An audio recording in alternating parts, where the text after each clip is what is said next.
para de demais. suplementar sem orientação. Você quer tomar vitamina? Faz um exame de sangue, vê o que tá precisando. Tá precisando? Suplementa aquilo. Acabou. Exato. Vou falar da H. pylori? A H. pylori é legal, tem muita gente que sofre com ela. Eu Merece achava mesmo. que era só questão psicológica, né? Quando o cara prova que tem uma bactéria envolvida, muito doido. Tem vitaminas que são lipossolúveis. Então você tá eliminando gordura nas fezes e ele vai levar um monte de vitaminas. Aposto que tem muita gente que tá assistindo aí que acha que tomar vitamina C cura resfriado. Vitamina C não cura resfriado. Arroz faz bem? Faz bem. Feijão faz bem? Faz bem. Carne faz bem? Sim. Salve, salve, meu filho, você tá bom? Bora trocar uma ideia aqui hoje sobre nutrição animal, sistema digestório. É um assunto muito bom para as provas que a gente vai fazer. E tô aqui com meu amigo, grande professor, mestre Ângelo. Vai ser doido, não vai? Fala, galera! Vai ser doido demais. A gente tá adorando fazer isso aqui. A gente tá adorando os comentários de vocês aí, incentivando o nosso trabalho. Foda mesmo, muito isso doido. daí que faz a gente querer cada vez gravar mais, a gente querer fazer mais e também estudar mais ainda para ficar mais legal para vocês. Então a gente tá ralando bastante, mas tá muito feliz e a gente tá vendo que vocês estão gostando, então a gente não vai parar não. Bora! Isso mesmo. E aí, né, sabe aí, seus amigos que estão fazendo, né, vestibular, estudando também, indico o BioTPcast. Porque legal. Aqui a gente está despejando conteúdo. Se a pessoa estiver aproveitando, tá valendo a pena, não é? Se o cara estiver sentando ali, anotando, estudando, tá valendo a pena pra caramba. E só pra vocês terem uma ideia, a gente lê todos os comentários, Então, lê todos, a gente tá respondendo todos também. Hoje eu vi um legal pra caramba, que a menina falou assim, o meu almoço agora é com vocês. Que doido. Tá ela vai almoçar, aí é uma maneira de estudar. Ela falou, é uma maneira de estudar diferente. Então achei muito legal. A sacada do podcast é essa, né, cara? Você dali, você tá lavando uma louça, aí põe pra escutar e vai assimilando o conteúdo. E é mais um jeito de você estudar. É mais um recurso que a gente tem. Eu gosto até de correr, cara. Às vezes eu corro escutando podcast, direto. Eu faço muito supermercado. Tô no supermercado, põe lá o fonezinho, vou escutando podcast. Doido demais. Mas tô na onda muito, tipo assim, eu tô escutando podcast de história. Uma viagem. Aí eu fico vendo lá é legal. Negócio, né? Coisa pra dar uma quebrada assim na nossa rotina também, né? No seu caso, que tem que fazer vestibular, você estuda tudo, né, meu filho? Não tem jeito. Bom, enfim, vamos começar a nossa trocada de ideia aqui. Bora. E eu tenho uma pergunta inicial aqui que a gente vai trocar ideia sobre nutrição animal, então os tipos de nutrientes que a gente precisa e do sistema digestório dos seres vivos. Então, uma pergunta que eu achei legal, que eu também faço ela em sala, que é tipo assim, se a gente consegue digerir proteína, lipídios, açúcares, por que a gente não digere o próprio corpo? Nossa, por que a gente não se digere? Isso é legal pra caramba. Porque você vai lá e come a proteína, digeriu a proteína. Por que você não digere as proteínas do seu próprio organismo? Porque se eu enfiar minha mão no seu estômago e deixar minha mão durante algumas horas no seu estômago, quando eu for tirar, não tem mais mão, não. Já digeriu, é isso. Acabou a mão. E essa discussão, às vezes a pessoa fica ali bitolada, estudando aquilo, mas não para. Pô, mas né? Por que o cara não se digeriu? E aí a gente vai responder isso ao longo da nossa trocada de ideia aqui, nossa conversa, fechou? Então, pensando aí em nutrição animal, a gente pode começar pensando no objetivo, né? A gente tem que cumprir, nessa questão nutricional, 3 objetivos básicos, assim. A gente precisa de caloria, de energia para manter os processos vitais. A gente precisa de moléculas que, vamos colocar assim, são a unidade estrutural para a gente reconstruir macromoléculas. O tijolo para fazer a parede. Tijolinho para fazer a parede. Boa. E a gente precisa de coisas que a gente não sintetiza de forma nenhuma. E aí a gente tem que obter isso pronto. Então a questão calórica é um assunto legal. A questão das moléculas estruturais para fazer as nossas macromoléculas e as coisas que a gente não produz de jeito nenhum, que a gente precisa tudo prontinho. Né? Legal não é uma demais. Discussão legal de começar demais. assim. Então, pensando em necessidade calórica diária na média, a gente precisaria ali de 2.000 quilocalorias dia para manter os processos vitais. Só que isso é variável, obviamente. Se você tem um metabolismo mais acelerado, mais alto, se você é um atleta... O que você faz durante o seu dia? O que você desenvolve no seu dia a dia, você vai precisar de mais caloria para manter o básico, né? E tudo isso varia nessa onda de hoje em dia, a gente pensar muito em academia, né? A pessoa é uma geração mais comprometida com a... É mesmo, cara. Não é? Mais comprometida com a questão da saúde. Eu tava vendo outro dia que venda de... Acho que foi até que você que falou que venda de bebida alcoólica diminuiu. Reduziu, né? Isso é uma coisa boa, né, cara? É bom demais. A galera tá mais imbuída nessa missão de ser saudável, que é maravilhoso, né? Bom que fica mais barato pra nós. Oferta e procura, né, meu filho? Você tá bebendo mesmo, vai sobrar mais pra nós. Então, igual minha avó falou assim: meu filho, acaba com essa bebida sua. Eu falei assim: ô vó, eu tento, mas eles fazem mais.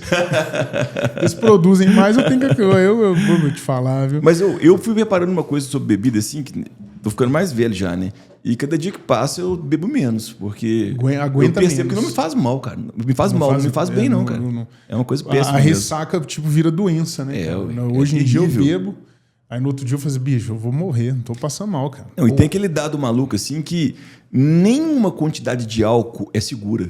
Nenhuma quantidade mínima é segura. Não existe segurança quando a gente fala de álcool. Então é uma coisa que se você puder cortar da sua vida, seria ótimo. O engraçado, a gente estava falando sobre isso agora há pouco, o Angelino falando sobre isso, a ressaca que dá depois que você tem uma certa idade, né? Que isso, cara? A gente chega numa certa idade, qualquer tantinho de álcool que você bebe ali, velho, no outro dia você acorda com uma ressaca. Não é nada. Na verdade não é ressaca, é meio com uma espécie de uma depressão ali, né? Não, faz mal demais. O álcool, ele é depressor, cara. Ele é depressor, então não é uma coisa boa mesmo, não. E fica a ideia aí, então, para um podcast, quem sabe aí, fazer abuso de drogas. É mesmo, legal. Um podcast de abuso de drogas, legal. É um assunto massa, porque o álcool ele é perigoso, né? A galera acha que ele é inofensivo. E aí vivemos uma época aí de o povo começar a beber muito cedo. E né, parece inofensivo, mas destrói família. Tem muita gente que tem problema com isso. É muito sério. E eu lembro do meu pai. Meu pai tinha problema com álcool. E aí era foda. Era muito ruim, cara. Porque acaba com a vida da pessoa, né? O cara fica dependente. Da família, né? Todo mundo fica... Sabe que é uma coisa maluca, assim, quando você pensa em álcool, droga e tudo mais? É porque a pessoa ela condiciona tanto a usar a droga que ela condiciona a felicidade dela a isso. Exemplo, se eu for para uma praia, eu estou feliz porque eu estou na praia. Só que dependendo da pessoa, ela não vai ficar feliz porque ela está na praia. Ela vai ficar feliz se ela beber na praia. Se ela não beber na praia, ela não vai gostar de estar na praia. Não aproveita nada. Não aproveita aí também nada. É demais. Vira tudo a dependência. Então é uma coisa muito ruim. Eu vi outro dia o cara acho que do Sepultura, cara, falando isso, que ele parou de beber porque ele viu que ele tinha que parar quando ele estava assim. Só curtia as coisas com álcool. Eu já deixei, ele falando isso, eu já deixei de ir pra Disney porque lá não vendia cerveja. Que isso. Aí ia acompanhar a filha dele, parece, aí eu falei, não, eu tenho que parar. É um condicionamento. Parou. Difícil demais. Boa. Então, não bebam, fechou? Conselho. Deixa pro James beber. Se quiser fazer esse podcast aí do álcool, a gente começa bebendo para ver o resultado que dá no final. Pode ser uma opção. Que vai dar bom, cara, não. Vamos ver os efeitos negativos. Vamos ver em loco, ver ao vivo. E tem uma eu não vou saber o nome dela, mas uma artista que ela começou a fazer, ela usou LSD, já viu isso? Já. E ela foi fazendo os autorretratos dela. Sensacional. Assim, muito louco. Sensacional. Véio, muito doido.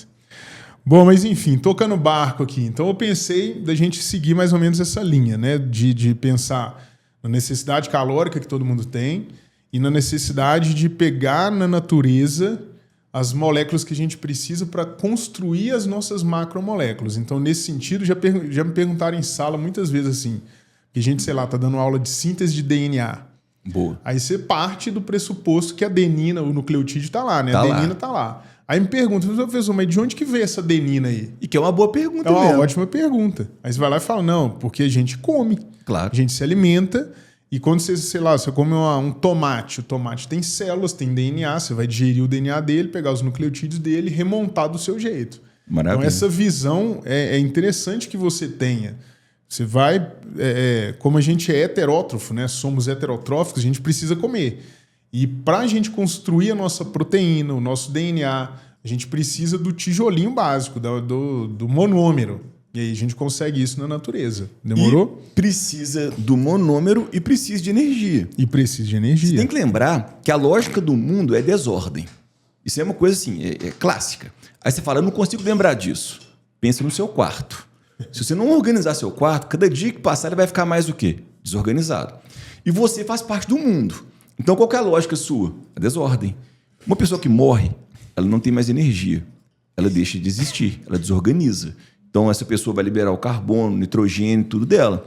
Então, para a gente manter o nosso corpo organizado e para construir, indo contra a lógica do mundo, que é a desordem e a entropia, a gente tem que gastar energia. Por isso a gente tem que comer. Gasta energia para manter o troço estável, né? No máximo que der. Bom, mas aí, beleza. Então, eu pensei que começar assim a gente discutindo a questão das proteínas, porque, né, tem muita dúvida em cima disso. Legal. Quando a gente pensa em proteína, é bom que você se lembre da unidade básica de construção da proteína, que são os aminoácidos. Aí a molequinha tem lá, de um lado, o grupo amina, do outro grupo, o ácido carboxílico, um hidrogênio e o radical, que é a única parte que varia. Esse radical ele pode ter ali nos animais 20 variações, 20 coisas. Legal. Formando os 20 aminoácidos que a gente precisa. Desses 20, o nosso organismo consegue produzir 12 e 8 são os aminoácidos essenciais que a gente tem que comer, que a gente precisa na alimentação. E pensando até na vida da pessoa, assim, a gente tem que variar a fonte proteica. É legal. Né? A gente variar a fonte de proteína, porque aí a gente consegue... Vamos pensar, o feijão não tem todos os aminoácidos. O arroz não tem todos, mas você come arroz e feijão, aí você consegue todos. Você consegue. Porque o que é um é pobre, o outro é complemento. Isso é maravilhoso. E fonte de proteínas, vai lá, um dia você come... para quem come carne, né? Come carne vermelha, no outro come peixe, no outro come ovo, soja. Isso. Tem que variar. Dá uma variada, né? Variar. Eu já vi que se comer, por exemplo, milho com feijão, você consegue os aminoácidos que são os que a gente não consegue produzir. Ah, que doido. Milho e feijão milho já e feijão. fecha o bonde ali. Aí você pensa num prato que tem milho e feijão. Cara, prato com milho e feijão. Comida mexicana, velho. Já comeu aqueles nachos, é tipo um Doritos, assim. E aí tem um queijo, assim, tem feijão. Aquilo é de milho, né? É bom pra caramba. E é uma ideia. Vai falar, mas então se eu comer isso eu tô tranquilo. Isso não, aí gente. chama chili. Chama como? Chili. Chili? É o tipo nachozinho com feijão apimentado. Feijão apimentado. É muito maravilhoso. Muito gostoso, muito gostoso. E aí a ideia é assim, você fala, tô tranquilo, né? Vou comer só isso, agora eu vou viver bem. Não, é um primeiro passo que a gente começou aqui agora, falando de proteína e os aminoácidos naturais e essenciais. Mas tem muito mais coisa. E aí eu tava lendo outras coisas também, que a galera tá suplementando muita proteína, né? Os marombas aí. Só que aí... Os estudos apontam que a gente não precisa de tanta proteína igual o povo está comendo. Não, para hipertrofiar eu tenho que comer tanto de proteína. Então era mais ou menos ali, se eu não me lembro bem, é tipo assim, 1,6 grama de proteína por quilo que você precisa. Né? Necessidade diária. É difícil de conseguir isso, né, cara? E aí a galera tá comendo muito mais que isso. Muito mais que que aí isso. A partir de um momento ali, você vê que essa quantidade maior não tá diretamente proporcional ao aumento de ganho de massa. Então você está gastando dinheiro à toa. Você chega ali no 1,6 gramas, já é o que precisa, mas é 1,6 gramas de proteína por quilo. Por quilo. E você tem ideia quanto que tem mais ou menos proteína em um bife? Não tem não, de cabeça. Ô, James, busca pra gente aí mais ou menos quanto que tem proteína em um bife. Um bife. Só pra gente ter uma ideia mais ou menos a dificuldade de conseguir isso daí. Porque assim, o cara que malha, faz atividade física muito intensa, ele precisa de mais. Só que as pessoas confundem, né? São de 24 a 35 gramas a cada 100 gramas. Então, 100 gramas, 24 dá uns 30%, gramas. 30%, né? Vamos ver. Faz uma conta aí, Daniel. Eu tô com 90 quilos. Então, vamos ver quantos bifes tem que dividido por 1,6, eu não vou fazer isso de cabeça porque não vai dar, né? Podia ser por 2? Podia ser por 2. 45. Vai, arredonda por 2 aí. 45. 45. Então teria que ser um bifão daquele, mais alguma coisa, né? Pelo menos uns... Um bife, você falou que tem quanto? 100 gramas. Não, eu sei, mas de quanto de proteína? 24. São de 24 a 35. 24. Então você teria que comer uns dois bifão desse aí.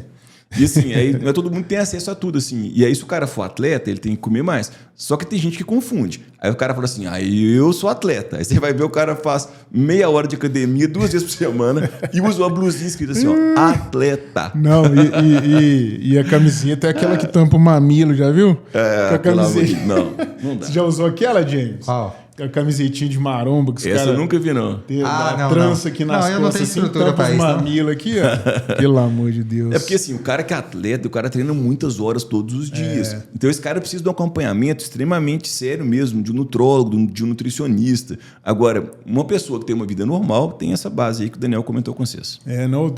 Como eu tô mais no jiu-jitsu, aí aparece muito vídeo pra mim de jiu-jitsu, né?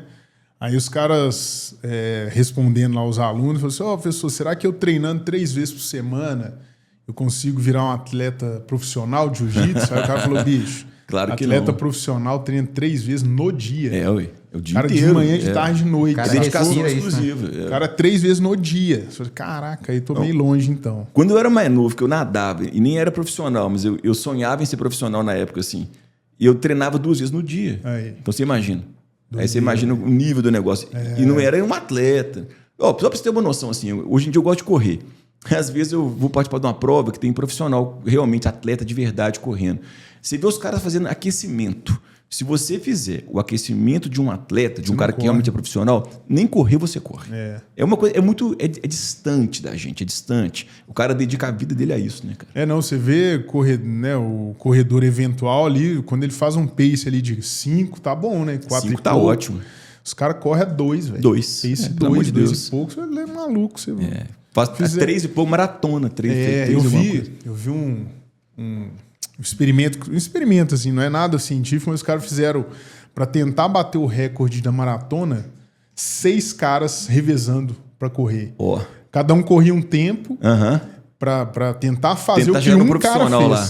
Que um cara fez. E mesmo assim eles penaram. Muito distante, muito distante. Muito distante. Bom, mas enfim, quanto às proteínas, aí lembra lá dos aminoácidos essenciais, que são aqueles que a gente precisa na dieta. E pensando na prova, é isso. Você come a proteína, ela vai passar pelo tubo digestório, vai sofrer a digestão e liberar os aminoácidos que a gente precisa para remontar a nossa proteína. Então lembra que a proteína lá do boi ou da ave, ela foi produzida com base no DNA dela, na genética, na informação do DNA. Então você vai pegar a proteína lá, mioglobina da ave. Você vai pegar aquilo e vai ter uma composição de aminoácidos que é determinada geneticamente. Aí você foi lá e comeu a proteína da ave. No tubo digestório, vai hidrolisar a proteína, você tem hidrólise enzimática ocorrendo, libera os aminoácidos que vão para a corrente sanguínea e vão ser utilizados como matéria-prima para formar as nossas proteínas com base no nosso DNA. Na nossa informação. Maravilhoso. E pensando assim, você pode, sei lá, eu sou maromba, agora vou comer ovo cru. Vou comer para conseguir mais proteína. Para conseguir mais proteína. E o ovo cozido. Cara, não dá para falar que o valor nutricional vai ser exatamente igual, porque provavelmente a temperatura, na hora que você cozinhar o ovo, vai decompor alguma coisa. Sei lá, uma vitamina. Para vitamina mais sensível, acho que pode ter diferença mesmo, mas para o valor proteico, né? não faz diferença, velho. Não faz diferença. A desnaturação proteica por temperatura vai fazer com que aquela proteína não funcione para a função biológica que ela foi determinada. Então você imagina a proteína de contração muscular. Fechou? Actina e miosina. Se ela tiver na formação dela estrutural completa, bonitinha, tridimensional, toda certinha, ela vai fazer a contração muscular lá no animal. Quando você cozinha aquilo, ela vai mudar de forma. Então ela perdeu a função de contração muscular. Mas para o valor nutricional, cara, tanto faz. Tanto que quando o Homo habilis desenvolveu lá a habilidade com fogo e tudo mais, a gente conseguiu nutrir muito melhor. Porque alimentos que não estão disponíveis para a gente quando crus, ficam disponíveis depois que a gente cozinha. Então isso é maravilhoso. Isso foi fundamental para o nosso desenvolvimento e para manter um cérebro grande e inteligente. Doideira, ser inteligente. Né? Então são jeitos legais de aparecer em prova. A proteína, seja ela in natura, seja ela desnaturada, ela vai sofrer hidrólise do mesmo jeito e vai liberar os mesmos aminoácidos lá no tubo digestório. Fechou? Então, proteína é legal. E lembrando assim, né? Puxando um pitaco lá para as funções das proteínas, lembrem-se da função sendo determinada pela estrutura tridimensional. 3D. Então, a forma, né, tridimensional dela é que determina ali o que ela vai executar no nosso organismo. Eu vejo que quase todo mundo conceitua a proteína de forma incompleta. A galera fala assim, o que é uma proteína? É um polímero de aminoácidos. Uma proteína é um polímero de aminoácidos dobrado na sua forma tridimensional. Um aminoácido interage com outro aminoácido e isso gera dobras na proteína. Tem a forma primária, secundária, terciária, quaternária. E se tiver... aí voltando lá na evolução, né? Porque a gente ama a evolução. Quando aparece uma determinada mutação que tem uma consequência na mudança da estrutura da proteína, pode aparecer, inclusive, uma coisa nova. Sim. Você pode ter uma proteína que passa a desenvolver uma coisa nova porque ela dobrou de um jeito diferente. Isso. E aí é a base da evolução. Você tem que ter variação. Muda, pode dar uma merda grande. Pode. Qual é anemia falciforme, sei lá. Anemia falciforme é um nucleotídeo com uma base nitrogenada alterada, altera um aminoácido e a proteína dobra diferente. E a sua hemácia, ao invés de ficar uma hemácia no formato tradicional, que seria discoide, ela fica na forma de foice. E aí buga tudo. Bugou tudo, deu pau. Bom, então proteína foi. Aí pensando nesses nutrientes essenciais, dá para falar um pouco de vitamina. É legal demais. Vitamina é legal, né? Bora. Então, assim, vitamina de forma geral são compostos que a gente precisa pouca quantidade ao longo do dia. E aí eu vejo que o povo fica naquela pilha de fazer suplementação de vitamina. Cara, bom senso. Se a pessoa tem algum distúrbio, alguma coisa, um quadro que já é estabelecido... eu tô inventando, tá? Não absorva vitamina X. Porra, aí tem que fazer a suplementação daquilo, às vezes injetar aquela vitamina. Mas a galera pira nisso, cara. Não vou fazer porque não sei o quê. Acha que vai ficar com a pele mais bonita, com o cabelo mais bonito e tomar um complexo vitamínico lá. E as coisas não são assim, cara. As vitaminas, elas servem para quê de forma geral, se a gente for conceituar de forma geral? A gente fala que são coenzimas. Coenzimas são compostos orgânicos que ativam enzimas. As enzimas são fundamentais para as reações químicas do nosso corpo. Então, se não tiver determinada enzima, alguma reação química no seu corpo fica inviável. Então, a ausência das vitaminas, ela gera problemas. Mas o excesso das vitaminas também gera problemas. Que é uma coisa que a gente vai trocar uma ideia séria sobre isso aqui hoje. Tipo assim, a necessidade diária é baixa. Você vai ver uma tabela nutricional, tá lá, micrograma, não sei o quê, bem pequeno. E se você tem uma dieta balanceada, ok, não é nada... eu tenho que ir no nutricionista. Não, cara, você vai montar o seu prato. Aí você faz a saladinha ali com uma folha. Aí põe ali uma verdura, um legume, arroz, feijão, uma fonte proteica. Você olha pro seu prato ali, tem 5 cores ou mais. Come fruta, tá maravilhoso. Cara. É isso. Então, beleza, tem gente que tem restrição alimentar. Eu tenho um sobrinho, por exemplo, que ele come, olha isso, arroz, batata palha industrializada, que é as batatas chips. Nossa. Carne moída e farofa ioki, farofa só pronta. Isso. É o almoço dele. Vai ter problema. Todos os dias dele. É arroz, batata palha, farofa e carne moída. Eu adoro uma mulher que chama Rita Lobo. Ela ensina a cozinhar pra caramba, ela é incrível. E ela fala de nutrição. Eu um dia vi uma fala dela que, assim, acho que ela não é dela exatamente, ela puxou de alguma coisa, mas eu achei incrível, assim. O que é saudável? Aquilo que você vai desembrulhar? Não. É aquilo que você descasca, sacou? É aquilo que é natural. Então é uma batata, você vai descascar a batata. Ela faz bem? Faz bem. A cenoura faz bem? Faz bem. Arroz faz bem? Faz bem. Feijão faz bem? Faz bem. Carne faz bem? Sim. Sabe? Agora, a ideia de a gente desembrulhar, isso é um problema da modernidade. Você pega um tanto de alimento que tem um tanto de conservante, tem um excesso de sal e não faz bem. Então, é ficar atento com relação a isso. Eu sigo uma moça no Instagram que ela faz os vídeos reagindo aos americanos cozinhando. Já viu isso? Já vi, cara. Nossa, cara, é muito dá nervoso, dá nervoso, cara. É uma cultura muito estranha. Desembrulhando tudo. É muito estranho. É feijão em lata. Cara, não sei, queijo de não sei o quê. É muito doido aquilo. Eu acho que deve ser ruim, né, pra caramba, nossa, inclusive, bicho. sacou? Só que as pessoas, o paladar acostuma com isso, cara. Porque paladar é treino. Você pode reparar uma coisa: tem gente que passa a vida inteira com um paladar infantil. Nunca desenvolve. E assim, o cara é tipo assim, ó. A primeira vez que você come comida japonesa, quem nunca comeu, acha um pouquinho estranho. Aí você desenvolve seu paladar e fala, é delicioso. A textura é diferente. É diferente, aí você desenvolve, sacou? Então é experimentar mesmo, isso é legal demais. Doideira. Mas enfim, vitaminas, seguindo aí a lógica da conversa, você precisa de uma quantidade pequena diária. E elas vão atuar, igual o Ângelo falou, como coenzimas. Então, às vezes a proteína da sua pele precisa da vitamina tal para fazer a função que ela é predeterminada. Faltou a vitamina, aquela proteína, né, aquela enzima não funciona e aí você vai ver uma consequência. Né, os 2 grandes grupos de vitaminas são as hidrossolúveis, lipossolúveis, eu acho que é de boa. Para contextualizar, Pode ser que o cara, né, uma questão de vestibular fale, por exemplo, xenical. Xenical é uma boa pedida. Dá para cobrar vitamina. O xenical é aquele inibidor da lipase. Se a gente toma xenical, você vai inibir a lipase, não vai digerir o lipídio, e o lipídio, quando ele não é digerido, ele passa direto pelo tubo digestório. Vai embora. Só que tem vitaminas que são lipossolúveis. Então você está eliminando gordura nas fezes e ele vai levar um monte de vitaminas. E quais são as lipossolúveis? Cadê a resposta? Cadê a resposta? Cadê? K-A-D-I-E. E o que sobrou vai ser o quê? Hidrossolúvel.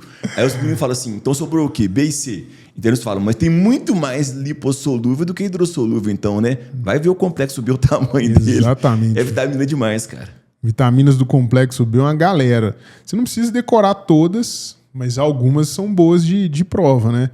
Se a gente pensar, por exemplo, vitaminas do complexo B, B9 é boa de prova, B12, questão da anemia perniciosa. E dá para você ter um raciocínio lógico de vitamina. Não é ficar decorando tudo. Você pensa assim, ó, as vitaminas do complexo B, elas estão muito associadas ao processo de produção de energia, respiração celular. Então você vai lembrar de uma coisa importante. Se tiver alguma alteração na sua respiração celular, você vai produzir menos energia. Se você produz menos energia, os tecidos mais afetados do seu corpo são aqueles que gastam mais energia. Quais são eles? Tecido nervoso, tecido muscular, tecido epitelial. Então, as deficiências de vitamina B, onde que elas aparecem? Principalmente as consequências ruins. Tecido nervoso, muscular, epitelial. Então, tem um raciocínio, tem uma lógica. Tem uma lógica. É legal demais.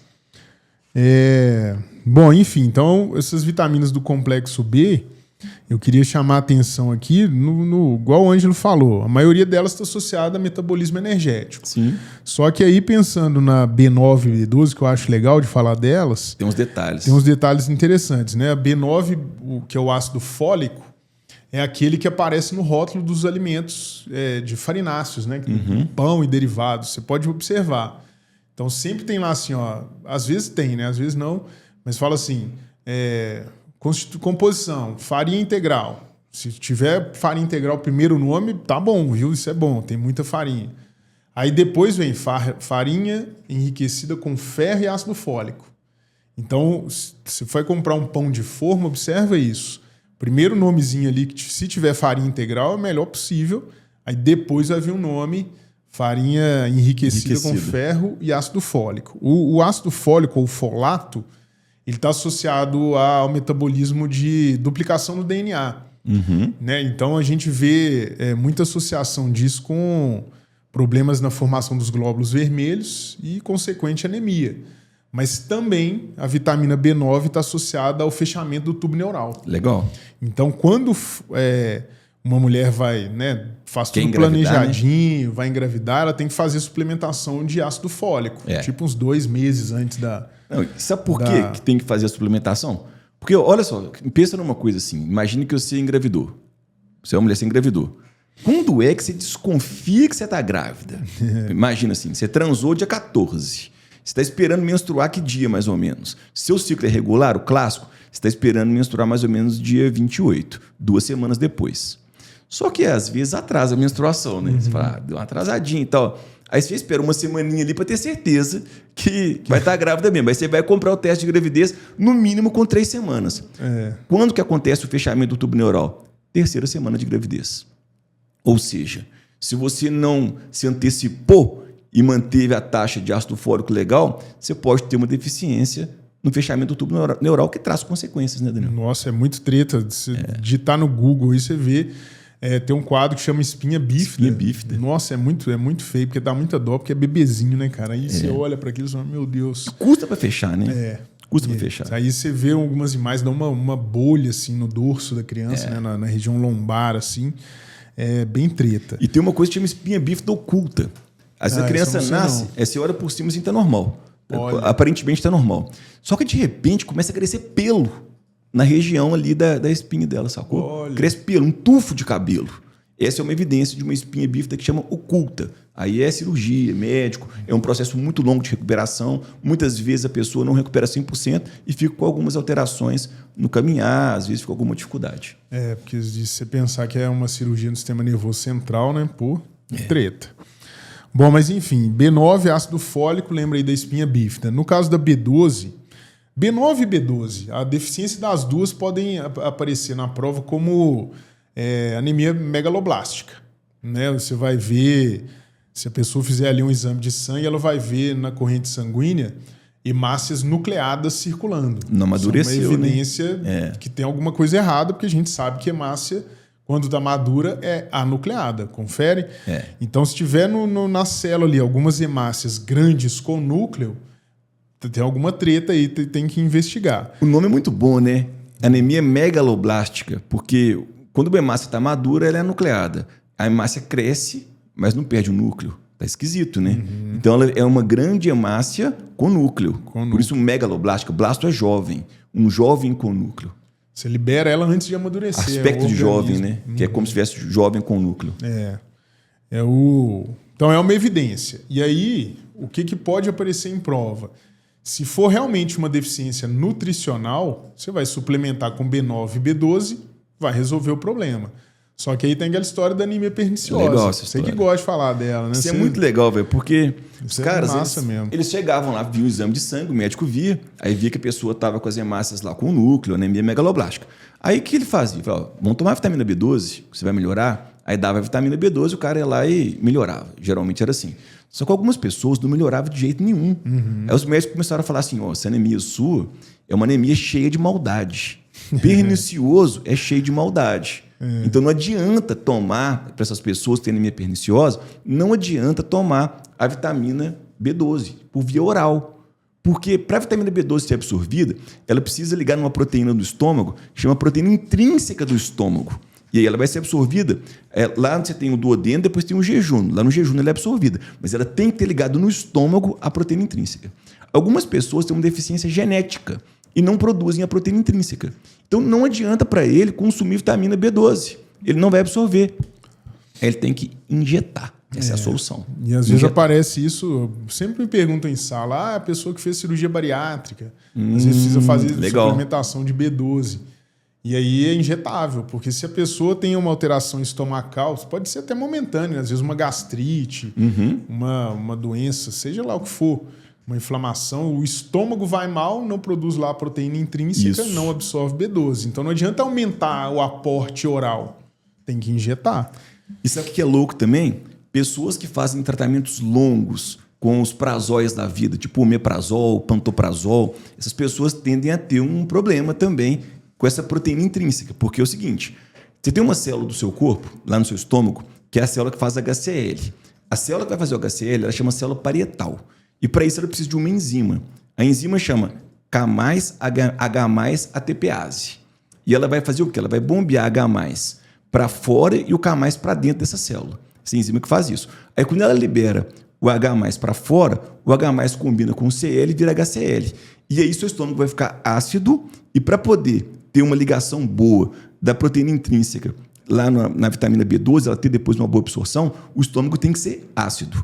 Aí a pessoa toma um inibidor dessa enzima, que é a K+H+ATPase, que é inibidor de bomba de prótons, para diminuir a acidez do estômago. Como consequência, olha que coisa maluca, a mesma célula que faz o HCl também faz a proteína intrínseca. Pode diminuir um pouco a produção de proteína intrínseca, vai diminuir a acidez do estômago, diminui muito a eficiência da absorção de B12. Então, se você faz um tratamento longo, fique esperto. Sabe por quê? Deficiência de B12 te detona, cara. É um negócio muito ruim ficar com pouca B12. Fica sem energia, sem memória, é péssimo.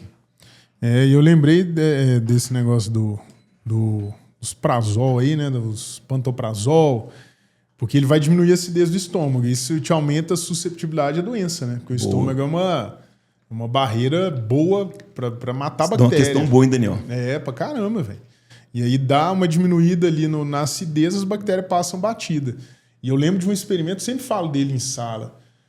O cara queria induzir cólera em cobaia. Não, tô ligado. É doido demais, né? Porque aí o cara consegue chegar num número ali, eu consigo induzir cólera na cobaia, quando eu faço, eu inoculo nela 10 a 8 células de bactéria.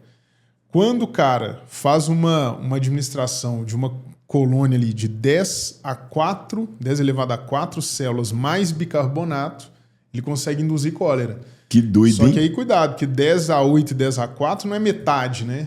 É 10 mil vezes menos bactéria. 10 mil vezes menos. Então o cara consegue induzir cólera quando ele adiciona bicarbonato, porque neutraliza o estômago, aí as bactérias passam direto. Isso é maravilhoso. Doideira, né? O seu estômago faz parte da sua imunidade inata. Exato. Isso te protege demais se o seu estômago ser muito ácido. Quase ninguém sobrevive a esse pH maluco muito ácido. Muito doido. Então, pensando aí nas vitaminas, a gente pode apostar nessas B9, B12. Vitamina C é legal também, pensar no escorbuto, né? A questão da história. Vitamina C é muito legal. Grandes navegações. Vitamina C é essencial para a síntese de colágeno.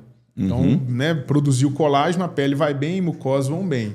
Sem vitamina C fica frágil, aí começa a sangrar, o dente cai, os dentes ficam E a pessoa bancos. parece que envelhece muito, né? De uma hora para outra. Enquanto eles não adicionaram limão e laranja lá nas embarcações, lá naquelas viagens que as pessoas faziam, as pessoas tinham escorbuto, que era uma coisa doideira, muito séria e dá uma ótima questão. Dá. Agora, uma coisa maluca que o galera começa a achar que vitamina C serve para tudo, né? Que vitamina C cura gripe, que vitamina C cura resfriado, que vitamina C evita o câncer. E aí tem uma coisa muito louca, velho. Você viu aí um negócio massa de vitamina, né? Um dos culpados dessa história, velho, foi um dos caras mais incríveis da história da ciência. Foi o Linus Pauling. Antes de contar o erro do Linus Pauling, só citar algumas coisas muito legais que ele fez. Olha que doideira. Em 1930, o Linus Pauling descobriu como que um átomo junta com outro átomo para formar molécula. Que doido. Isso daí, cara, é a base das coisas. Então, essa foi uma descoberta muito legal. Em 1939, ele publicou um livro que chama A Natureza da Ligação Química. Em 30 anos, esse livro ele teve 16 mil citações. De tão incrível que foi o livro, sacou? 16 mil citações. E ele ganhou o Nobel. Um cara muito incrível. Ele primeiro preocupava com ligação química, não preocupava com compostos biológicos, não. Ele pensava em ligação química. Ele começou a conviver com um cara chamado Morgan, que é o cara lá do linkage, que você deve ter estudado de alguma vez na sua vida, e também com o Theodosius, que disse: em biologia nada faz sentido, exceto a luz da evolução. E aí, convivendo com esses caras, ele se interessou. Aí, tão genial que ele era, começou a estudar proteína. Ao estudar proteína, velho, ele começou a estudar enzima, e ele duvidou daquela teoria lá, chave-fechadura, que a enzima tinha um encaixe perfeito com o substrato, e contribuiu bastante para a teoria moderna das enzimas, que não é a ideia de chave-fechadura, mas do encaixe que a gente chama de encaixe induzido. Além disso, ele com colaboradores definiu as proteínas que têm a estrutura de alfa-hélice, folha beta. O cara foi ele? Foi ele. Que doido. E além disso... Lembrava não. E além disso, ele quase chegou no modelo do DNA. Ele propôs que o modelo do DNA era helicoidal. Ele propôs em 1952. E aí parece que a Inglaterra entrou em desespero, porque na época tinha uma coisa legal, que era tipo uma corrida assim. Quem tem os melhores cientistas? Quem pensa mais? Aí os ingleses foram lá e começaram a incentivar o Watson e o Crick. E aí o Watson e o Crick tiveram acesso a uma imagem, que é uma imagem de difração, do trabalho da Rosalind Franklin. E aí, bicho, os caras chegaram no modelo do DNA. Parece que o Linus Pauling queria ter acesso a essa imagem também. Aí teve um congresso e ele não conseguiu visto para ir para os Estados Unidos porque falaram que ele gostava dos comunistas. O cara foi barrado, velho. O cara foi barrado. Se ele visse a imagem, ele visse, teria... pode ser que rolou. Porque olha só, em 52 ele propôs a ideia do modelo helicoidal com alguns erros. Em 53, o Watson e Crick conseguiram propor a ideia do modelo do DNA mesmo, sacou? Não, então, tô fuçando no Google aqui, tem a imagem Tem essa imagem? Eles chamam de imagem 51, né? É maluco. Depois você demais, digita né? imagem 51, DNA, você vai ver. Mas olha que doido. A imagem no negócio, até com clipes aqui, ó, da mulher. Olha que viagem. Rosalind Franklin, Rosalind ali, olha que doido. E olhando assim, parece que é tipo parece um cromossomo duplo. Cara, olhando daqui, não parece um cromossomo duplo? Eu mostro essa imagem na sala, gente, olha só, o cientista ele tem que ser um pouco gênio. Porque hoje, você sabendo como é o DNA, você olha para essa imagem, você não entende.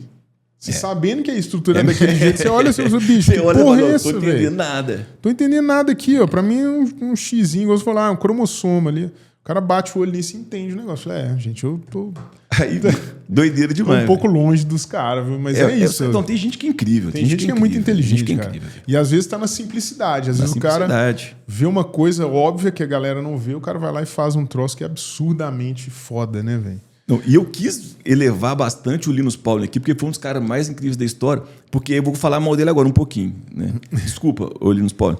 É porque em 1970, ele começou com a ideia de fazer o quê? De tomar vitamina C. E ele começou a achar algumas coisas sobre vitamina C. Primeira coisa que ele falou, que tomar vitamina C curava resfriado. Que é uma lenda que até aposto que tem muita gente que está assistindo aí que acha que tomar vitamina C cura resfriado, velho. Os caras chegam e falam assim, não, chega aí, vamos tomar vitamina C aí pra você tá doente, né? Toma suco de laranja para curar. Não, não cura. Vitamina C não cura resfriado. Então foi ele que falou. Só que aí ele começou a exagerar, velho. O ideal é a gente consumir 0,09 gramas de vitamina C por dia. O Linus Pauling consumia 18 gramas. Depois que ele falou que curava resfriado, ele falou que também combatia o HIV em 1980. E o auge da história foi em 1992, que saiu um artigo muito importante que muita gente levou a sério. Em 92, eu lembro, eu criança, a gente tomando aquela vitamina C que vinha no comprimidinho, que você punha na água, ela ficava solúvel assim. De tanto que a galera virou febre isso daí, porque saiu um artigo falando que vitamina C prevenia doenças cardiovasculares, catarata, câncer e que ela desacelerava o envelhecimento. Olha a galera falou, pô, vitamina C é o ouro. Remédio. Com qual ideia? Ele falava o seguinte, que existem os radicais livres. Radical livre vem de onde? Você faz uma respiração celular, por exemplo. Alguns oxigênios com um elétron apenas escapam nesse processo. E eles não têm elétron emparelhado. São muito reativos. Isso é um radical livre, por exemplo. E o problema é que eles vão roubar um elétron de alguém, né, Daniel? Tipo, roubar elétron de quem? Do DNA, de uma proteína, da membrana. E isso gera alterações. Então a ideia é assim, ó, a vitamina C é um ótimo antioxidante. Então o que ela vai fazer? Ela vai doar o elétron para os radicais livres, e se ela doa o elétron para os radicais livres, esses então vão ficar estáveis e não vão roubar elétrons das proteínas, do DNA, da membrana. Isso vai te preservar. Isso é incrível. Essa que é a ideia dos caras. E aí propuseram isso. Começaram a mandar um tanto de experimento. Começaram com os roedores. E não via benefício nenhum para o roedor, cara. Os caras iam lá, colocavam vitamina no cara, não melhorava de jeito nenhum. Até que eles começaram a fazer experimentos com os humanos. Aquele experimento que eles falam assim, ó, experimento que ele é controlado, randomizado, duplo cego, que a galera adora isso. O ouro, né? O ouro. Vocês entendem. Padrão vou explicar ouro. para os meninos o que é isso daí, né? Primeiro, o que é randomizado? O que é uma coisa randômica? Você não escolhe, é aleatório. Você vai ter 2 grupos de humano. Esses 2 grupos são aleatórios. E você vai distribuir para metade a vitamina de verdade. Para outra metade, você vai dar o placebo, a pílula de farinha. Só, por que chama duplo cego? Nem as pessoas que estão tomando, nem os pesquisadores que estão envolvidos sabem quem de verdade está tomando placebo e quem está tomando a vitamina mesmo, sacou? Não enviesar a análise, né? Ninguém sabe de nada, você vai analisar puramente o dado. Puramente o dado. E aí os caras foram fazer experimento com beta-caroteno, que vem da vitamina A, antioxidante, para ver se o negócio funcionava mesmo. E aí os resultados foram terríveis. Porque no primeiro resultado eles pegaram só fumantes e começaram a dar dose de vitamina A para o beta-caroteno todos os dias. E aí a coisa mais maluca, aumentou em 16% a taxa de câncer de pulmão. Credo. Olha que doideira. Aí pegaram ácido fólico, que é a B9, e fizeram experimento de mulheres tomarem também grandes quantidades todos os dias durante mais de um ano. Aumentou 20% o câncer de mama. E em 1996, teve um experimento que iria durar 4 anos com o beta-caroteno, 4 anos, e ele foi interrompido com 2 anos, porque estava morrendo uma galera. Não ia ter análise no final, porque ia matar todo mundo. Aumentou o câncer. Então, olha o tanto que é perigoso você cair nessa história maluca de ficar suplementando, indo na farmácia, comprando tanto de vitamina que você quer, que você acha que faz bem ficar tomando vitamina. Aí os caras explicaram por quê. Olha que doideira. A vitamina C, por exemplo, ela é uma vitamina que ela vai doar um elétron para um radical livre. Igual a gente já imaginava que ela ia fazer isso mesmo. Só que quando ela faz isso naturalmente no seu corpo, ela vira uma coisa que chama ascorbila. E a ascorbila, ela é um radical livre. Só que no nosso corpo, naturalmente, com a quantidade certa de vitamina C, 0,09 de vitamina C por dia, esse ascorbila, por uma enzima, volta a ser vitamina C. Só que se você toma uma quantidade imensa de vitamina C, você não consegue converter esse ascorbila, que vai ser um radical livre, em vitamina C de novo. E eles começam a atacar a sua própria célula. Vira o radical livre. Vira o radical livre, ataca a sua célula, destrói a membrana, detona DNA. E é por isso que aumenta tanto a quantidade de câncer. O legal disso é pensar que radical livre é fisiológico. Todo mundo produz radical livre. É uma questão de gerar uma molécula, às vezes, ali, que é uma molécula muito reativa e quer se estabilizar. Aí você vai lá e parte do pressuposto que ela é o veneno absoluto e começa a quer eliminar tudo. Pode dar pau, né? Não, descobriram que os radicais livres, eles são mensageiros moleculares. Aí, eles têm a ver com o crescimento, divisão celular e a morte das células. Ciclo celular. Ciclo celular alterado é o quê? Câncer. Sacou? Começa a multiplicar rápido demais da célula, perde o controle do câncer, sacou? E que elas ainda têm a ver com imunidade. Então é um negócio assim, cara. É maluco demais. Quando você é invadido por um vírus e uma bactéria, um dos sinalizadores é aumentar o radical livre. E depois seu próprio corpo usa radical livre para atacar o invasor. Aí você tira tudo isso, o que acontece com você? Você roda, cara. Tumor, bactéria, isso tudo.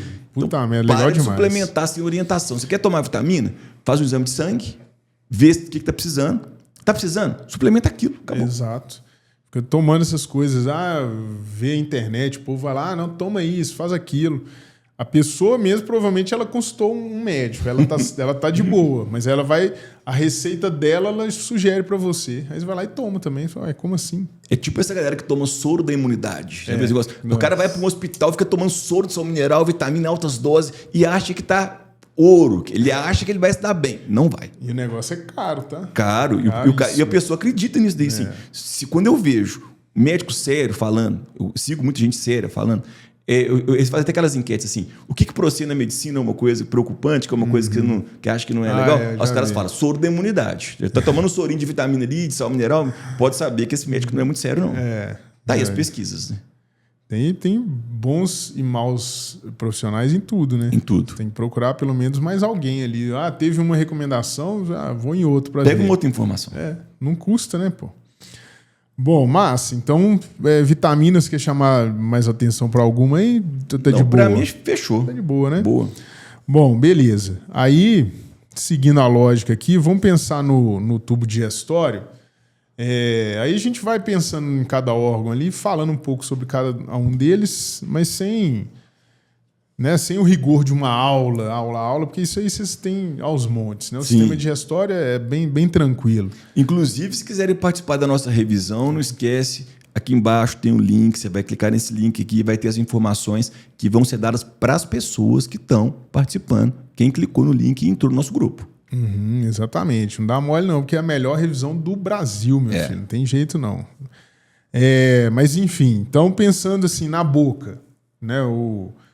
Pensando no início do tubo digestório ali, a gente tem digestão de amido, tem amilase ali na boca. Maravilha. Tem gente que não percebe, mas amido e glicogênio têm os mesmos tipos de ligação. Então a amilase também ajuda a quebrar glicogênio. Que doido.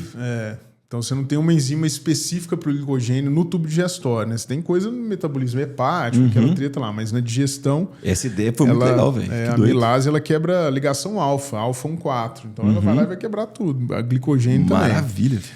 E na mesma lógica que a gente pensa nas proteínas, quando você come um carboidrato grande, você vai quebrá-lo em moléculas menores e o final dessa digestão é glicose. Então você pega o amido, o que ele vai virar? Glicose.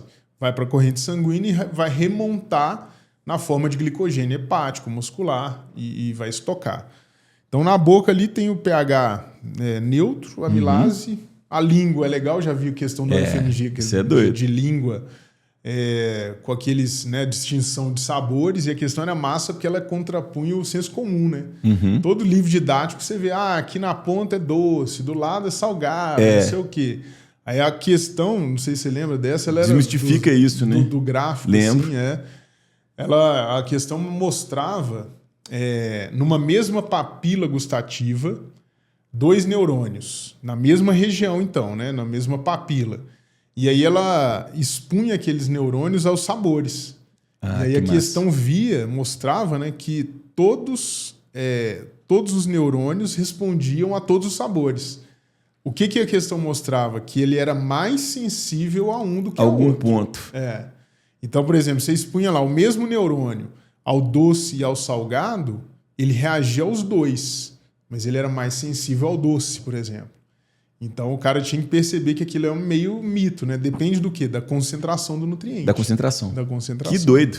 Eu lembro dessa questão, ela desmistificou mesmo, assim, porque tem aquele mapinha, assim, né? Da língua, já viu aquele mapinha que a galera faz, assim? Viu, tem esse negócio desse daí. Mapinha da língua. E aí não é tão... Você tem uma sensibilidade maior a uma determinada substância naquela região. Beleza. Seguindo, então, passa ali pela faringe, que é onde tem a deglutição, tá tranquilo, esôfago. Isso é muito legal, a deglutição, só se você observar um pouquinho, que vale a pena, né? O que eu acho legal de você fazer? Você vai observar quando você vai engolir algumas coisas. Observa a sua língua e observa aqui, ó, sua traqueia. Coloca a mão aqui assim, ó, engole. A Maria, minha filha, dá pala, porque homem tem o pomo de Adão, né, que a gente chama de gogó. O dia a Maria tá assim comigo, ela segurou aqui, né, falou assim, engole, papai. Eu engoli, né? Ela falou assim, agora desengole e cospe. Desengole. Ela achou que tinha uma bolinha, que queria ver a bolinha, sacou? E quando você engole, a coisa massa é que sua língua sobe. Repara a sua língua, ó. Ela sobe. Na hora que sua língua sobe, ela tá amarrada lá no fundo. Porque você acha que sua língua é só o que você vê? O dia que eu tava na aula de anatomia, que chegou uma língua, velho, eu assustei, filho. É porque sua língua tá pregada aqui, ó. Minha língua, então, ó, se ela sai aqui, ó, ela tá pregada aqui. A língua é grande, cara. E aí, bicho, quando você sobe sua língua, ela traciona a traqueia. Ao tracionar a traqueia, acontece uma coisa muito massa. A sua epiglote, que é uma tampinha, fecha a sua glote. E aí não cai cuspe, não cai comida na traqueia. Caso caia e você engasgue, ok. Caiu e não engasgou é um problema, né, Daniel? Cara, tem que o povo não, às vezes tá comendo e falando, cala a boca nem pra comer, desgramado, engasga, miserável. Para com isso. Pelo menos pra comer, cara, dá sossego, velho. Aí você engole e vai cair no esôfago, que é o certo. E às vezes tem gente que aspira o negócio e dá infecção, né, cara? Porque às vezes se engasga, você vai expelir, igual você falou, mas às vezes cai lá dentro. Tem caso até de cara que ingeriu, que na verdade aspirou semente, ela germinou. Eu vi isso. É porque o cara achou que tava com câncer, não foi? Aí o médico foi fazer a cirurgia. Nossa, tem uma sementinha germinada, que germinou no cara. Graças a Deus, não era nada de câncer, velho. Bom, doideira. Aí o esôfago é um tubinho, não tem nenhuma secreção enzimática ali, ele só vai conectar com o estômago. E aí, quando chega no estômago, tem eventos legais. Aí é massa. No estômago é legal. O esôfago é só movimento peristáltico mesmo. É peristáltico. Poderia ser uma questão, né? Se a gente pensar na deglutição, você tem ali um movimento voluntário, passou pro esôfago, aí você já não manda mais. Não manda. Pode plantar bananeira que não volta, não. Não volta, não. Vai volta, embora. Não. E ele é estimulado o movimento peristáltico é estimulado por acetilcolina. Então, quando você tem acetilcolina, ela vai estimular o movimento. É como se estivesse enchendo uma linguiça. Assim, ó. Contrai aqui o músculo liso, involuntário, aí depois contrai o outro e vai descendo ali o bolo alimentar que você engoliu. Vai descendo, vai descendo. Se você tomar um susto muito grande, você para tudo. Você vai liberar noradrenalina, né? Eu lembro de uma vez que aconteceu uma coisa engraçada, bicho. Um professor de redação, ele montou um teatro. Ia ter um teatro à noite, eu fui convidado para ir nesse teatro. E uma menina, tadinha, ela caiu de gaiato nesse teatro, porque era pra gente mais velha. Era um teatro pesado, falava de ditadura. E o teatro começava na rua e depois subia pro prédio. Era um prédio. Aí, na hora que começou o teatro no meio da rua, a primeira cena, ninguém sabia que ia ser assim. Foi assustadora. Porque uma mulher começou a discutir lá com um cara, sem que a gente sabia direito que era o teatro, não era muito combinado assim. E, de repente, a mulher pegava um balde com um negócio que parecia sangue e jogava na cara do cara, assim, e o cara escorria aquele negócio tipo sangue, assim, assustador, né? Aí tinha uma menininha, tadinha, que caiu de gaiato lá, tava assistindo esse negócio. Aí a menina, o que aconteceu com ela? Tinha acabado de comer um hambúrguer. Putz. Aí nesse susto, a acetilcolina dela diminuiu, a adrenalina aumentou, travou a comida, e a menina, o que aconteceu com ela? Vomitou. Começou a vomitar. E eles acham que pessoa lá na rua antes de subir pro teatro. E o problema maior que eu lembro disso até hoje é porque o pessoal pensa que o professor de biologia é médico, né? Aí quem que teve que cuidar da menina? Eu. Aí ficou eu e a menina lá, nós dois lá sentados lá na rua, perdi o teatro. Não, que viagem, velho. Bom, aí chegando no estômago, a gente pode responder aquela pergunta que a gente começou no início, né? Boa. Por que a gente não se digere? Então, pensando de uma forma bem prática, assim, é compartimentalizar. Por que a gente não se digere? Porque você não vai fazer a digestão em qualquer lugar. Você vai fazer num lugar preparado para isso. Então, se a gente pensar, por exemplo, em digestão intracelular, por que a célula, que tem uma organela que realiza a digestão intracelular, não se digere inteira? Né? Legal demais. Porque está compartimentalizado dentro de uma vesícula que tem as enzimas todas bonitinhas lá dentro, que é o lisossomo, que vai fazer a digestão com um ambiente preparado para aquilo. Então, se eu tenho o lisossomo, e aí, não sei se você lembra, mas as enzimas que estão lá, a gente chama assim, hidrolases ácidas. São enzimas hidrolíticas que atuam no ambiente ácido. No ácido. Então, o pH do interior do lisossomo é tipo 5, né? O pH é baixo, né? Ácido, nem é tão baixo assim, mas ele é ácido. E as enzimas atuam ali. Então, por que não digere a célula inteira? Porque está compartimentalizado. Se a gente pensar numa visão macro, que aí já é o estômago, por que a gente não se digere? Porque é a mesma coisa.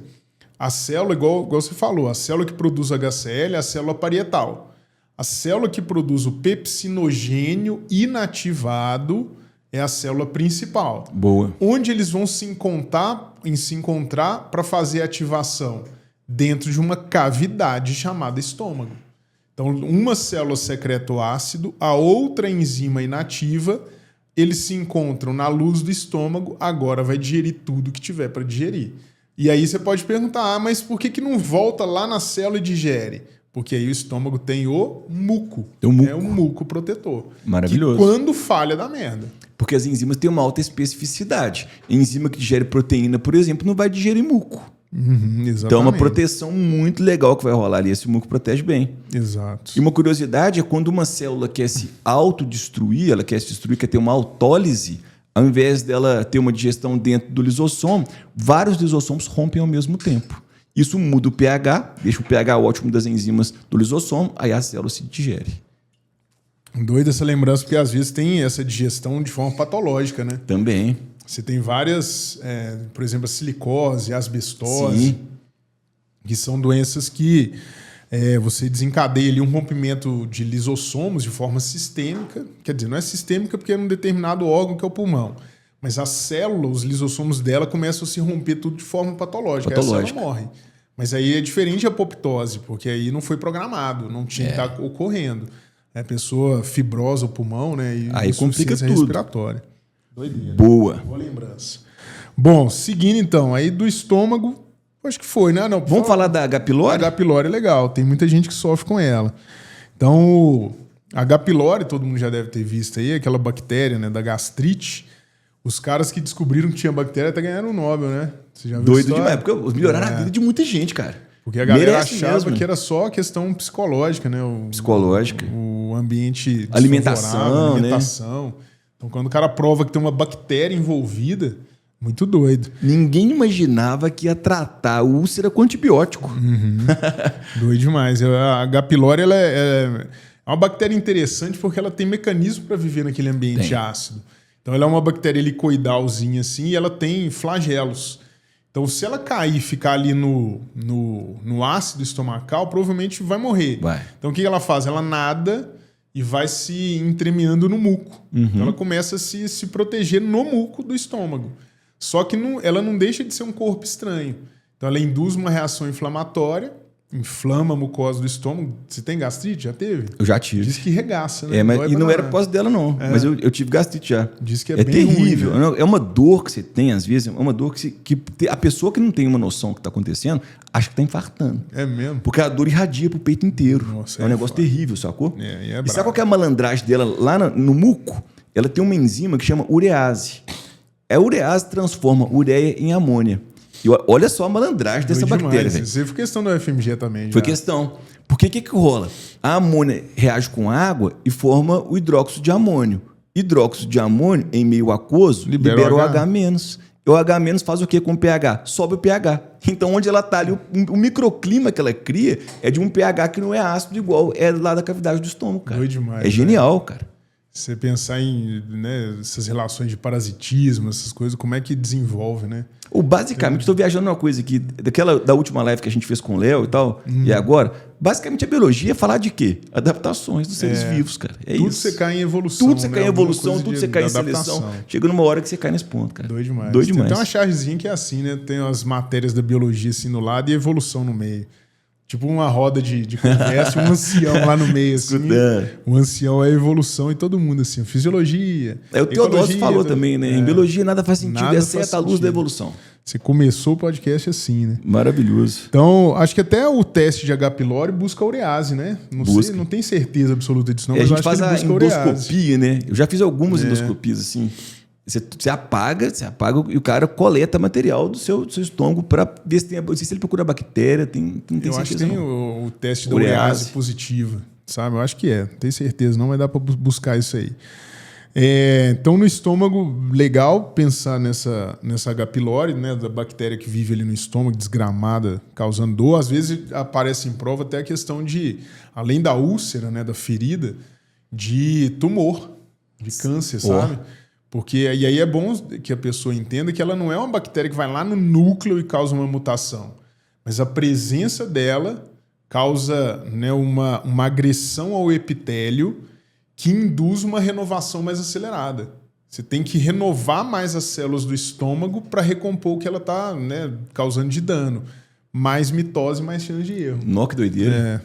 Então, você tem gastrite, cara, vai olhar, viu, meu filho? Porque pode piorar.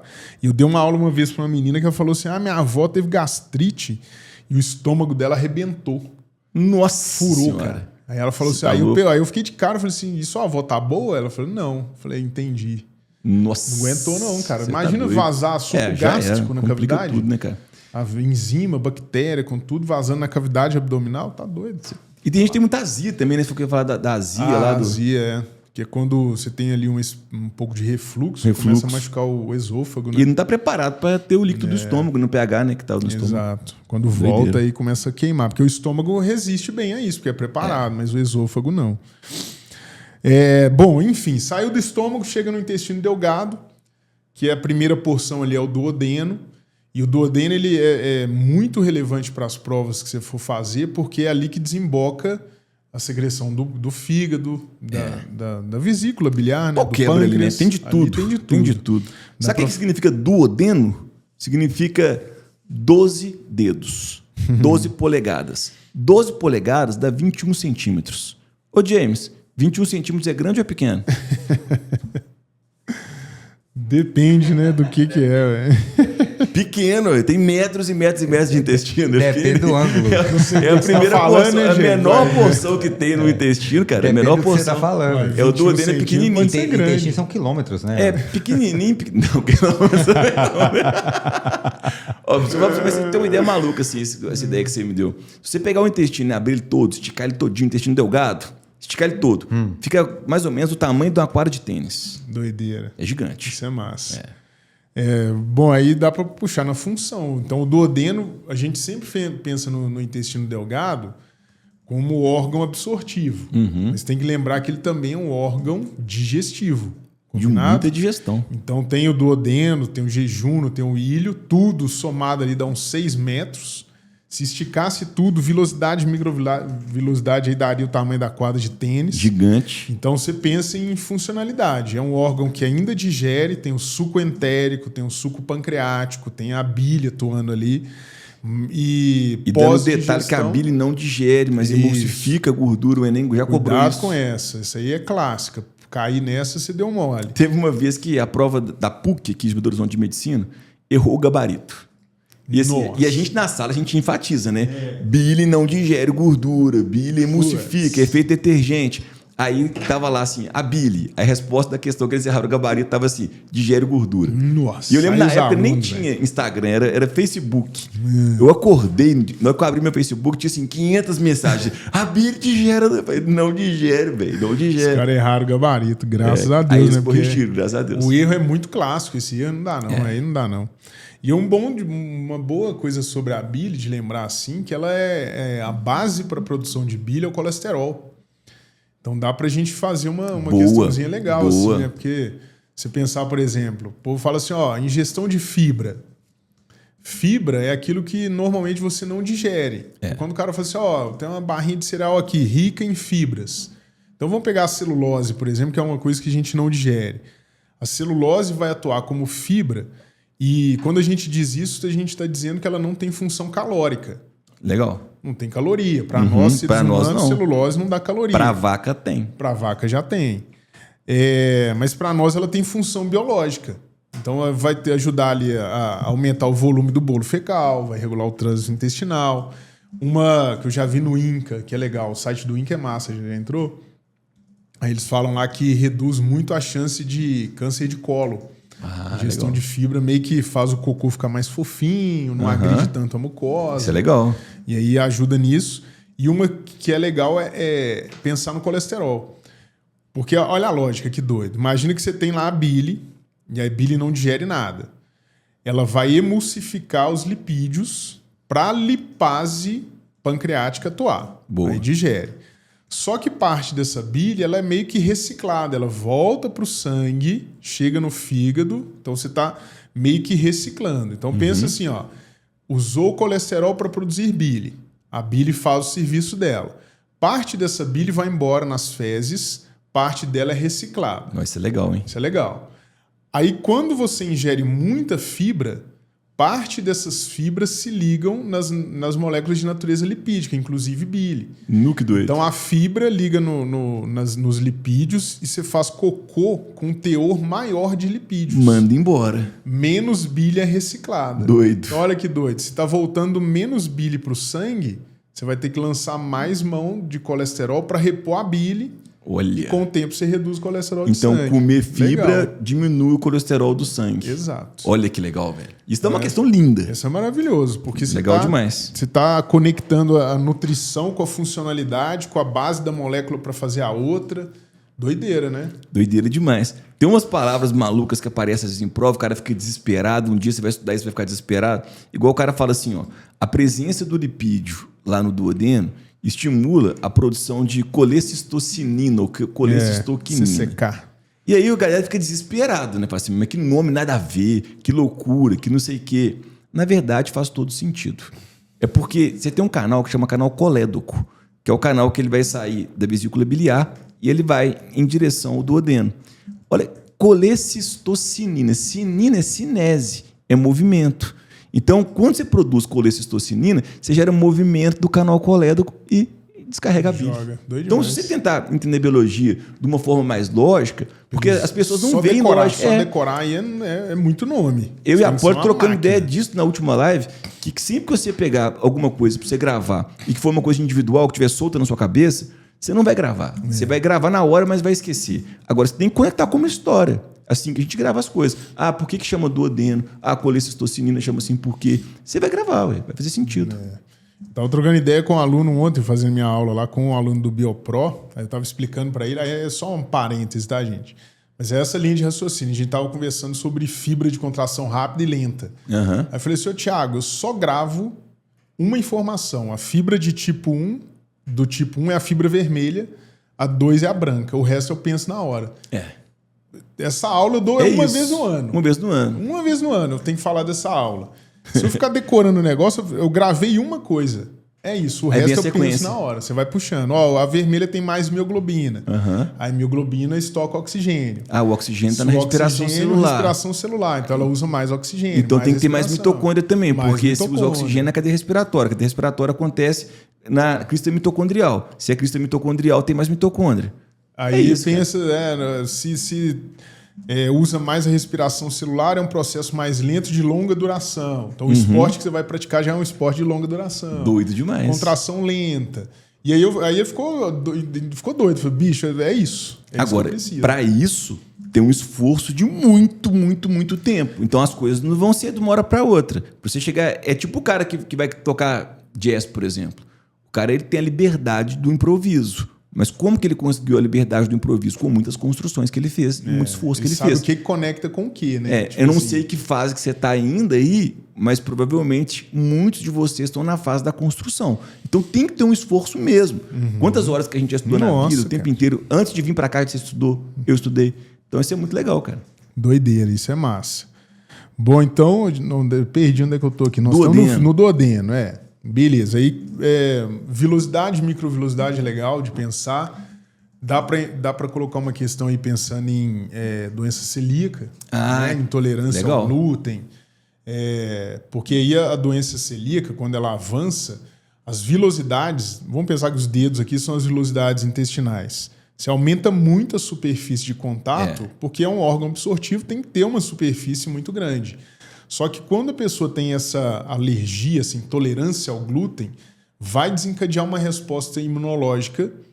E quando a doença avança muito, as vilosidades ficam encurtadas. Diminui então, a se área. for uma criança, por exemplo, vai ter problema grave, porque ela não vai Crescimento, crescer. desenvolvimento. Tem intelectual, né? Tem intelectual, porque está faltando coisa, você não está absorvendo tudo que precisa. Você é doido. E em caso mais extremo, chega a ficar reto, né? Já viu? Fica retinho, aí assim, ó. diminui muita eficiência. Aí porque a fudeu. gente tem tanto vilosidade quanto microvelosidade.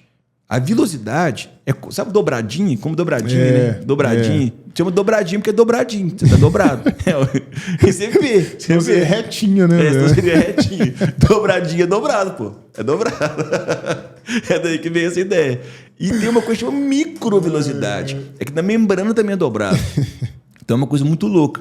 E só uma coisa que eu queria só citar também, a gente, antes de avançar completamente, é lembrar que na boca o pH é próximo do neutro. No estômago é um pH ácido. Boa. E no duodeno é um pH básico. Isso também está os compartimentos diferentes, com diferentes pHs, tem diferentes atuações enzimáticas. Exato. A enzima da boca não funciona no estômago, a enzima da boca não funciona no duodeno, a enzima do duodeno, caso voltasse para a boca, não ia funcionar também. Uhum.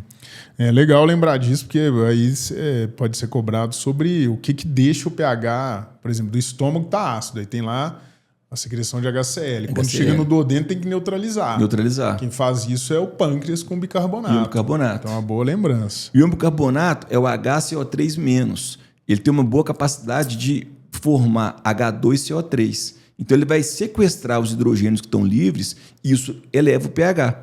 Isso, o Enem, eu imagino uma questão que pode ir tão aprofundado quanto essa discussão que a gente fez, ou até uma questão simples. O cara meteu um gráfico. E nesse gráfico ele tem diferentes pHs, ele conta das enzimas e te pergunta onde cada enzima funciona. Exato. Seria uma clássica. E chega no nível do cara só falar o pH, você tem que saber qual enzima é. Qual enzima é. É isso? Bom, então no intestino delgado, doença celíaca, dá para falar mais sobre, por exemplo, intolerância à lactose, pode ser um assunto legal. Legal. Intestino delgado, a própria mucosa do intestino produz a lactase. A própria mucosa, o suco entérico produz a lactase, que é a enzima que quebra a lactose, que é o açúcar do leite. Beleza. Lactose é um disacarídeo. Disacarídeo. Tem uma glicose e uma galactose ali. Boa. A lactase pega esse disacarídeo e quebra em 2 monossacarídeos, glicose e galactose, que vão para a corrente sanguínea.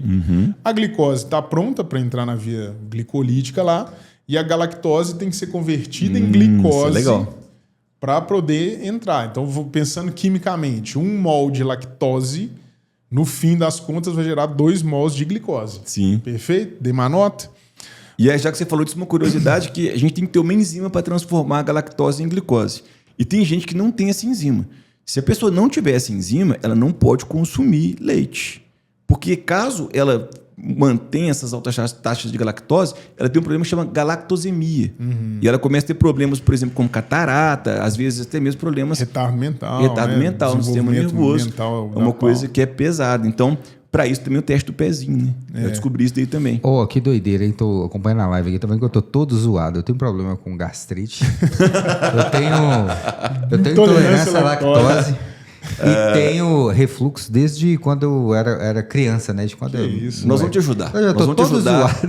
Nós vamos cuidar do James, a gente vai te orientar. A gente vai sair daqui agora para uma conversa séria e um bom médico também. Eu acho que eu só não morria dentão pro resto. Na verdade, tudo vocês falaram, eu falei, caramba, eu tô todo zoado. Tem todas. Tô gabaritando aqui. Eu tô gabaritando aqui, eu tô com o checklist tudo marcado o vistozinho. Mas aí só pra não dar treta, lembra disso. A lactase é uma enzima intestinal. Então a quebra da lactose é no intestino. Aí foi para a corrente sanguínea. Aí a galactose tem que ser convertida em glicose, mas aí é no sangue, fechou? Se der problema nisso, a resposta é sistêmica. Então, galactosemia é muito mais treta. Nossa. Muito mais treta. E pensando, uma vez caiu aqui na prova da PUC, o leite, falando assim, leite zero lac pode ser usado por quem tem galactosemia? Pergunta boa pra caramba, velho. Ótima pergunta. Porque o leite zero lac, ele teve a hidrólise enzimática no processo da indústria. Ele não tem lactose, né? Ele não tem a lactose, mas ele tem o resultado da quebra da lactose. Vai dar pau. Que é glicose e galactose. Quando a pessoa que tem galactosemia bebe o leite zero lac, tá bebendo aquilo que faz mal para ela. Então não pode. Então, pessoal, para essas pessoas, leite faz mal, mas leite não é inflamatório, sai matando todo mundo, não. Tem uma galera falando disso daí agora, né? Leite mata, é inflamatório. Gente, tudo aquilo que é saudável é aquilo natural. Agora, algumas pessoas realmente têm problema, mas não é todo mundo. É a mesma coisa que falar que glúten é ruim para todo mundo.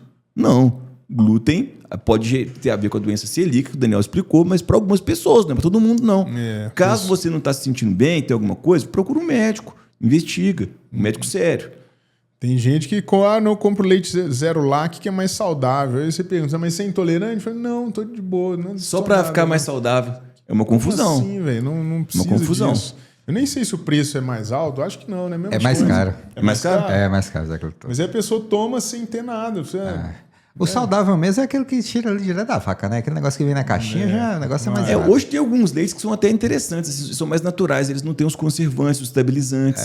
Então tem um leite, por exemplo... Tem um que é 100% leite, né? Que você vai comprar. Eu vou até falar a marca, não tô nem, chama Natural Milk.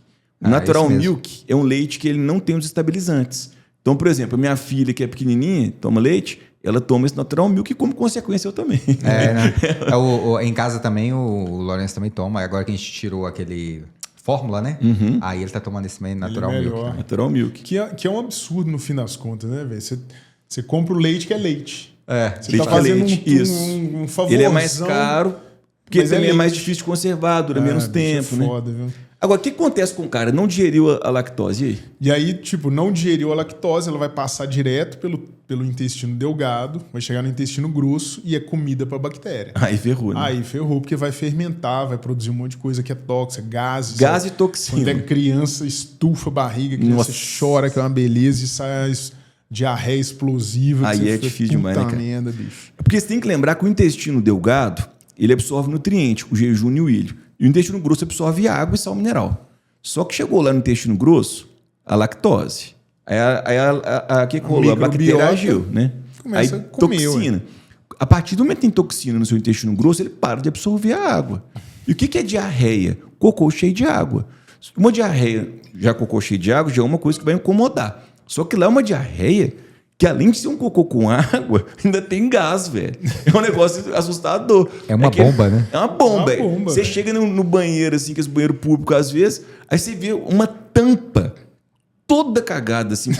Aí você fala assim, como que um artista conseguiu fazer isso? Cagou pro alto. É diarreia explosiva. É o cara com diarreia, é uma explosão. Fez arte sem pincel. Deve ser terrível. É isso, ó. Então, assim... E outra coisa, outro ponto que eu lembrei aqui. Às vezes a pessoa trata a intolerância à lactose como alergia ao leite. É bem comum. São coisas diferentes. Você pode, de caseína, ter alergia à caseína. Você pode ser alérgico ao leite, não tem problema nenhum. Mas são dois problemas. Diferentes. A intolerância à lactose é uma deficiência enzimática. Alergia ao leite é alguma reação a algum componente do leite. Só que falou alergia é imunidade. É reação imunológica. Então você... eu sou alérgico, intolerante e galactosêmico. Beleza, são problemas diferentes. Você deu azar, né? Você deu azar. Igual Você deu azar na tem vida, tá igual James. Gastrite. É sofrido esse negócio. Sabe por quê? Você começa acorda magrinho. Chega no final do dia, você tá com a barriga do tamanho do mundo, velho. É um negócio inchado de ar mesmo. Então, se é fácil, tem que investigar o que você tá comendo, tá te fazendo mal. É muito doido. Então, se tá ficando inchado, você já fez o teste para ver se é intolerante à lactose? Não, nunca fiz. Pode fazer, então. Você tem umas diarreias meio explosivas? Tem, sim. Não, às vezes... Tá aí, ó. Não, real. Tá aí, cara, tá aí. E o que eu queria lembrar aqui, pô...